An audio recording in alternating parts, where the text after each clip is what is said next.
CJI Gavai अपने बयानों के चलते लगातार सुर्खियों में बने रहते हैं। पदभार संभालने से पहले ही उन्होंने अपने बयानों से सरकार को सख्त संदेश दे दिया था।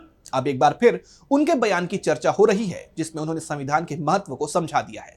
तो क्या कहा है सीजेआई गवई ने, देखेंगे इस रिपोर्ट में। भारत के मुख्य न्यायाधीश BR गवई ने मोदी सरकार को दो टूक जवाब देते हुए कहा कि भारत का संविधान सबसे ऊपर है। हमारे लोकतंत्र के तीनों अंग, न्यायपालिका, कार्यपालिका और विधायिका, संविधान के अधीन काम करते हैं। सीजेआई गवई ने कहा कि कुछ लोग कहते हैं कि संसद सर्वोच्च है, लेकिन मेरी राय में संविधान सर्वोपरि है।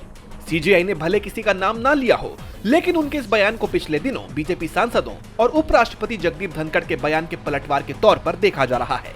उपराष्ट्रपति लगातार दावा करते रहे हैं कि संसद सर्वोच्च है, उसके अधिकारों का अतिक्रमण नहीं किया जा सकता। उपराष्ट्रपति सुप्रीम कोर्ट के कई फैसलों पर भी सवाल उठाते रहे हैं, लेकिन अब सीजेआई गवई ने साफ कर दिया है कि संविधान ही सर्वोच्च है। अमरावती पहुंचे सीजेआई गवई ने कहा कि संसद के पास संविधान संशोधन करने की शक्ति है, लेकिन वो संविधान के मूल ढांचे को नहीं बदल सकती। यानी सीजेआई ने एक बार फिर मोदी सरकार को खरी खोटी सुना दी, क्योंकि विपक्ष की तरफ से सरकार पर आरोप लगता है कि वो संविधान बदलना चाहती है।